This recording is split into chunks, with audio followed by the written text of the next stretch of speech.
Welcome friends to another r/malicious compliance video. If you want to earn my eternal gratitude, all you gotta do is hit the like and subscribe buttons down below. That said, our first story is by Shady Figure with Clock. Fine, I'll pick up the pace. This happened several months ago. I work as a fabricator welding frames together that are installed into modified storage units to turn them into different types of facilities for the military. I usually pace myself based not only on the amount of work I have that day, but I also make sure I'll have something to occupy myself with the next day too. So I was taking my time this night and then encountered a critical failure in my machine towards the end of the night. Because of this, I was unable to finish the frame. The next day rolls around and I get crap for not finishing the frame, even though they didn't need it that day, which I knew the night before, and that's part of the reason why I took my time. I ask him what I can work on that day, and the day supervisor just says, frames. I look at the rack and I see that it's completely full, which means there's no reason for me to make any frames that day. The daytime supervisor doesn't care and was complaining to other people how slow I was working. My actual supervisor comes over and tells me the day supervisor is considering booting me from the department. I explain to him that I work slow because of how little work they actually give me to do. He tells me to write down any extra stuff I produced that day to try and get on the day supervisor's good side again. Anyway, the list of stuff comes to me on what they ask of me to do that day. Usually they only ask for one set of frames. They asked for 2 sets instead. The rack was still full though, so not a single frame needed to be made. What likely happened was the day supervisor complained to the guy who made the list about my productivity levels, and so he upped the numbers without even checking what needed to be made. So what do? I not only make 2 sets of frames, I make 2 and almost finish a 3rd. By the way, did I mention how big these frames are? They're about 18 feet long. They get in the way really easily. So I ran into a problem. Where can I possibly put these darn things? Out of the units, obviously. Now, most of the units we work on don't have any sides to them at that stage, but there was one that was special. It did have sides. So I slid them into that one to make life as miserable as possible for the day supervisor the next day. The next day comes around, they're livid, but they can't do anything because the day before, they were complaining about my lack of productivity. It took them an hour to get the frames out of that unit. It was such an inconvenience that it drew the attention of the manager, the day supervisor's boss, and he chewed him out and not me. He asks me why I did what I did, and I say, I was told to pick up the pace, and the list said to make 2 frames, so I surpassed your expectations and did 3 instead. You should have properly communicated to me what you wanted. So they scrapped the list and are now forced to communicate more directly with us. Would you guys agree that this guy just was trying to be a hard butt? Somebody just moody, temperamental, and just, if anybody's taking any amount of time off or not doing stuff constantly, then you deserve to get the boot. Would you guys agree that that's the fundamental problem here? Let me know in the comments down below. Our next story is by Wolren. Go back where you came from. I live in a German-speaking country, and we're known to be very strict about closing times and time limits at our government offices. I happened to witness some fine malicious compliance in one of these offices. I work as some sort of engineer and went to an office which is dealing with formal requests regarding government-issued assignments. If you want to get such an assignment, you have to bring in paperwork in person up to a specific date. Because of the form and many things that happen in my industry, it's quite common to bring in the paperwork on the last possible day. It was close to closing time, and I was waiting for someone when a woman entered the room, obviously in a rush, heading to the counter where the paperwork has to be put in. The counter was empty at the time. While she rushes across the waiting area, her paperwork slides out of her arms and falls to the ground, spreading all over. As she's trying to put it all together, a man who looked Middle Eastern tried to help her, but when he touched her, she let out a shriek and told him to get back to where he belongs and to not touch her paperwork. Obviously a racist remark telling him to get to his country of origin, a quite common statement here. Without a word, he gets up and behind the counter the woman was heading for. When she finally finished picking up her papers, she heads to the counter, realizing that he's in there. Just as she reaches him, he puts up a sign saying closed and points to the clock which had just reached closing time. Her face went blank as she stammered to please make an exception, but she surely knew from the beginning that this was a pointless request. If she had let him help her, I'm sure he would have been able to put in the paperwork. I just can make an assumption that she either wasn't able to put in the paperwork at all, or at least had to come in again on the next day. Surely not what her boss was expecting. I mean, to be frank, I have no remorse for people who act like this. Somebody's going to be outwardly racist like that? They can keep coming back every day over and over for all I care. This next story is by Read Right Sign. Okay, but you won't understand it. Several years ago, I mistakenly convinced a friend to sign up for an online creative writing workshop, specifically world building for fiction. We'd taken workshops for this place before, but this one was new, a guest lecturer. Well, the instructor just took his lessons that he taught in person to high school freshmen, age 14-ish, and didn't adapt them at all to an online format, nor to teaching adults. His "we do things my way around here" attitude was so bad that 3 or 4 of the other participants stopped showing up. And I've been in plenty of workshops before, and since with them, they never quit workshops. Anyway, the world I was building featured an island chain so isolated that the people who lived there believed they were the only humans in the world.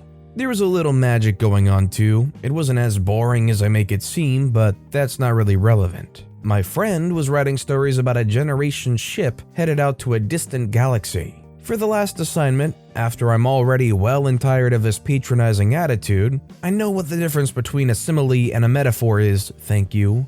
He decides that we need to write a story where a stranger comes to town. I emailed him, "There are no strangers here, nor does my friend have that option." The instructor replied rather brusquely that he expects us to follow the assignments to the letter. Again, we're adults. There are no grades here. There's no rubric to tick off. Whatever, fine. You want a stranger here amongst the people who think that there are no other humans? Fine. The assignment said we had to write it from the point of view of the stranger who comes to town. So I sent in a shipwrecked guy, and I even had the natives be nice and not decide to kill him right away. But from the point of view of the shipwrecked guy, he can't understand a word of their language. The instructor got a 4,000-word story filled with incomprehensible dialogue and a made-up language, as the natives discussed in front of him what to do with him and what his existence means to their philosophy. All the teacher could do was comment on my rich use of scenery to tell the tale. I still take online workshops there. All his classes always have spots available even after the first day. The other instructors have wait lists. The best teachers definitely adapt to the circumstances and who they're teaching. Whether it's age group, topic material related, or some people learn in a very specific way different from most people, the best teachers can handle all of that in stride. This guy isn't, and understandably, they built a reputation for that. Our next story is by Cookie Nefarious 2, Malicious Compliance Used for Good Instead of Evil.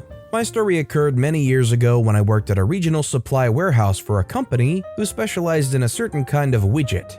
I worked in the office taking calls from customers and working with the warehouse staff to get orders picked and shipped. Office staff communicated with the warehouse over the PA system. Only those of us in the office and supervisors had access to the PA system.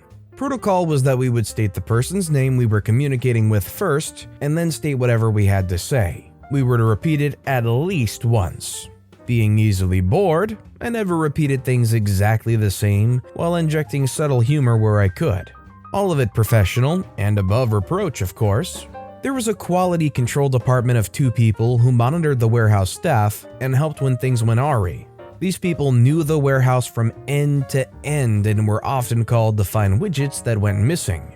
There was some friction between the office staff and quality control because of petty reasons that I realized were stupid after being on the job for a couple of weeks. That friction sometimes bled over into the warehouse staff. On this day, the warehouse staff could not find a very particular widget for an important customer. So they called in Dory from quality control to find it while they moved on to other orders. Dory searched the warehouse from end to end but could not find it either. She was out of breath when she came scurrying up to my cubicle for help. She said, "OP, could you tell Mark that I have no clue where it is?" I asked, "You want me to tell Mark you have no clue?" She replied, "Yes please," with some urgency. I nodded, thanked the goddess for this opportunity, picked up the phone, pushed the PA button, Dory anxiously watching my every move because this widget was important. Slowly and clearly I said, "Mark." Dory has no clue where the widget is located. "Mark, Dory is clueless." The entire place erupted in laughter. All the managers came out of their offices laughing, and the warehouse and loading docks came to a standstill. This lasted for a good 5 minutes at least. The act of this huge group belly laughing was like a valve for all the pressure that had been building up over trying to keep up during our busy season. It totally changed the mood of the entire place for the better for a while. Fortunately, Dory was good-natured and didn't take offense. She laughed too, because I'd done exactly as she asked. Consequently, relations between office staff and quality control began to thaw along with our relationship with the warehouse staff. When I occasionally ventured out into the warehouse, people were much nicer and more cooperative. It became a nicer place to work, and all because of malicious compliance. And yes, they did find the widget. You gotta love a story with a good ending. After all that fun and laughter, they did end up finding the widget after all, so not all was lost. It was a good story. This next story is by Legitimate Pair 2. Bank says, "You have to come in person." Called the bank to fix a minor problem with my account, and after the verification process and explaining the situation, they said, "You have to go to the bank in person to solve the issue." They have few working hours, so I would have to skip a day of work to go there. Moreover, this was during the worst time in terms of COVID numbers, so I tried to explain that to the person on the phone. They just said that there was no other option. So I asked, "What if I was outside the country?" They say, "Oh, then we could do that by phone." I just told her I would go there physically and hang up. After 5 seconds, I was calling them again, but this time from overseas. That was enough to have the phone operator doing what was necessary to fix my issue. No questions asked. I don't exactly understand why you have to be overseas to get over-the-phone service, but I guess if you've got to do so. I guess when there's ridiculous situations in place, a little bit of lying isn't the worst thing. And our final story of the day is by the Woosher. Don't pass any moving cars. So my high school sits back away from a highway, and the parking lot stays open for about 1.5 hours before and after school. There's an administrator at the school whose job is to stay in the parking lot and walk the cars to make sure nobody's doing anything wrong, since it's a large school with a huge parking lot. Many people I know have complained about him, but he's never given me a hard time. When you turn off of the highway, there's a 1/8 mile straight road driving up to where the parking lot entrance is. So people typically go relatively fast through it. However, some people go crawling slow. Now the road is 2 lanes, with the left lane going to the bottom of the parking lot and the right to the top. One day, I was coming in like I always do, about 15 miles per hour. Of course, there's a sophomore who fresh got their license going 5 in the right lane, but I go to the bottom anyway, so I just drive past them and park. Just fine. But as I get my backpack out of my trunk, an administrator walks up to me and starts talking. "You running late this morning?" I say, "I guess so. Did the parking lot start closing earlier?" They say, "Well, I just saw you passing cars on the way in." I say, "No, I did." He says, "I just watched you pass a car." Me, finally understanding what he's talking about, says, "Oh, we're not allowed to pass cars coming in? Sorry, won't do." He says, "You'll get a warning this time, but next time I'll take your plate and get your parking tag taken."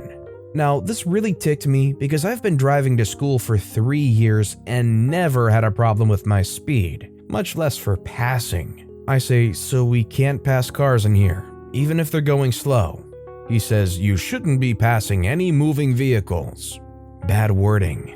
For the next few days, I started going slow into the lot and taking footage of people passing me to administrator to ask him what he'd do about it. When he eventually admitted he didn't care, I asked him, "Why not now?" He didn't have an answer. On Friday of that week, one of my friends was broken down in the road to the lot, so I told him my plan and got him on board with what I wanted to do. Typically when broken down here, you roll your car to the lot in neutral and leave it in the lot till it's fixed. But I wasn't allowed to pass. I parked behind him and waited for friend number 2 to show up. They start pushing the car while I idled and rode right next to them. After about 5 minutes, the vice principal came up. He asked me what I was doing, and I told him I was following the rules that administrator made, and he should go get them.